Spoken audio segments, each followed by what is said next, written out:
Gemini, tignan natin kung ano ang kapalaran mo ngayon. Keep in mind na ito ay general reading lamang, so hindi lahat ay makaka-relate, so be open-minded. Sa mga hindi pa po nakasubscribe dito sa ating channel, please subscribe na po kayo and pa-like na din po ng ating video. At sa mga nais pong mag-avail ng ating private readings, ng ating Evil Eye Amulet Necklace at ng ating Cures Bracelet, makikita nyo po yung link sa description box.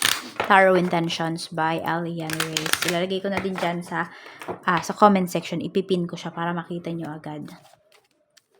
Tignan natin. Mensahe Spirit Guide for Gemini.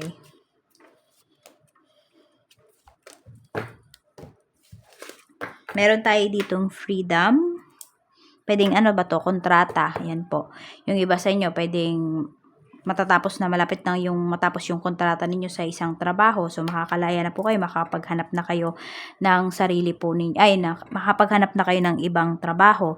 Kasi pwedeng toxic na. Yung iba naman po sa inyo, pwedeng sa bahay yan. Baka tapos na yung kontrata nyo sa pag-upa. So, makakaalis na kayo sa lugar na yan na toxic ba? Good luck. So, maraming paparating dito na opportunities sa life mo.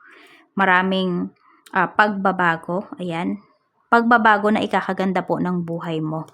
Just be passionate lamang sa ginagawa mo.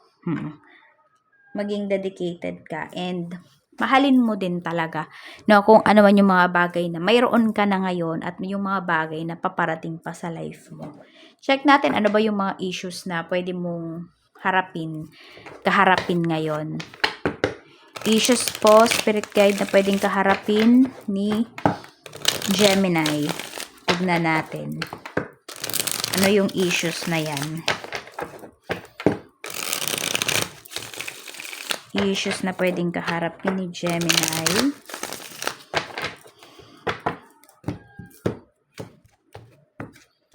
Meron tayo ditong Death card. Yun nga, pagbabago kasi talaga to eh. Pero tignan natin. We have Page of Swords. Kung maroon yung iba sa inyo, health ka agad yung pinapakita dito. Yan.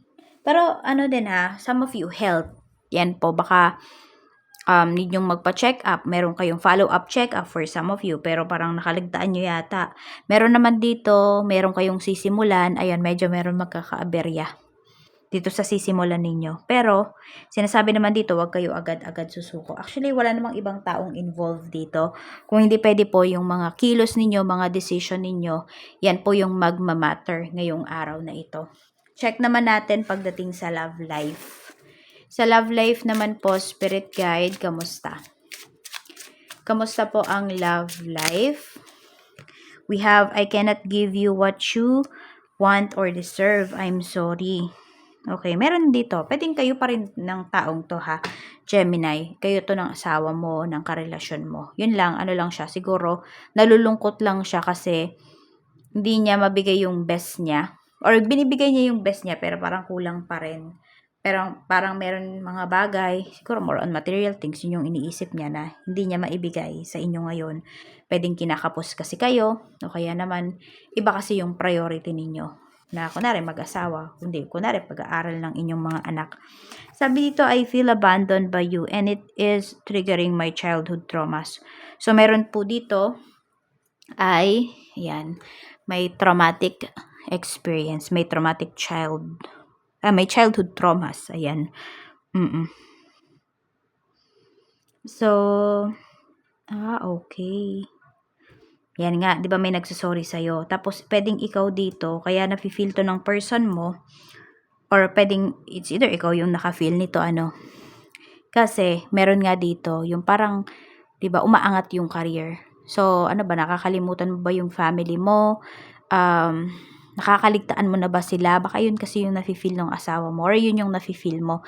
Kasi pwedeng simula nung meron sa inyo, nagkaroon ng magandang trabaho, tumaas yung position, lagi na lang trabaho yung inaatupag. Kaya po, ayan, mag-spend kayo ng time with your family kasi pwedeng may nagtatampo na sa inyo dito. Meron pala sumasama na yung loob. Kaya spend time with your loved ones, yun po yung gawin ninyo. Tsaka ito naman, kung ano man tong sinasabi niya na 'to, puwede niyo naman niyang pagtulungan, 'di ba? Hindi pa nga lang siguro ngayon, tiis-tiis muna. Kaya pa namang magtiis-tiis-tiis muna kung meron namang kayang gawin na paraan, gawa ng paraan. Tignan natin. Okay, check natin. Love life po. Spirit guide, kamusta po ang love life ni Gemini? Kamusta ang love life ni Gemini? Five of Cups. May nanghihinaya nga dito. Siguro ito, yung kunwari, yung asawa mo or yung karelasyon mo.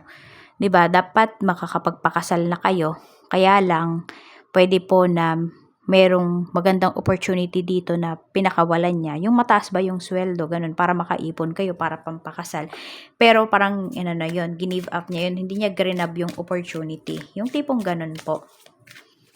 Kaya parang nagsisisi siya dito. Kasi ngayon, hindi niya mabigay yung mga pangangailangan po ninyo. Lalo na kung may nagsasama na dito. Page of Wands. Meron talaga dito, parang, ano siya, kulang siya sa attention. Two of Wands. Ayan. Nakikita ko naman, no, gagawin naman itong person mo, or gagawin nyo naman ng asawa mo, ng karelasyon mo, ng ka-live-in mo, yung makakabuti sa family po ninyo. So, meron lang talagang mag-sacrifice dito.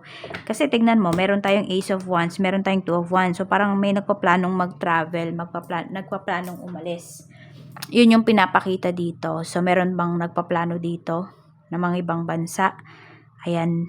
So, yung iba po kasi sa inyo, pwedeng doon nyo talaga matagpuan yung inyong, yung inyo pong kapalaran, magandang kapalaran. So, ayan. May plano naman po kayo ng asawa mo, ng karelasyon mo para dito sa inyong relasyon. Hindi naman siya matetenga. Tingnan natin. May pag-usad, may progress naman po na pinapakita. Check natin sa health mo naman, kamusta? Kamusta po ang health? Kamusta ang health? We have 9 of Wands. Stress ang karamihan sa inyo ngayon. Stress sa trabaho. Ayan. Siguro sulitin nyo na yung stress na yan kasi nga yung iba sa inyo pwedeng malapit nang matapos yung contract ninyo dito. Queen of Coins. Ayun. Pero yung iba sa inyo stress sa pera. We have the Magician. Okay. Okay, may nagpapagulo ng isipan ninyo dito. Ingat kayo ha, kasi baka meron ditong gumagawa sa inyo. Isang babae. May babae po dito na either naiinggit yan sa inyo, pwedeng katrabaho nyo yan, or ex yan ng person mo.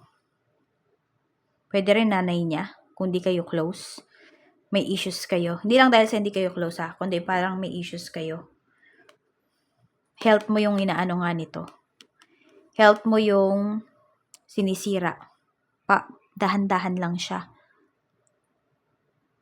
Kaya po yung iba sa inyo, nakailang punta na kayo sa doctor, wala pa rin nadadiagnose. Kasi wala talagang madadiagnose.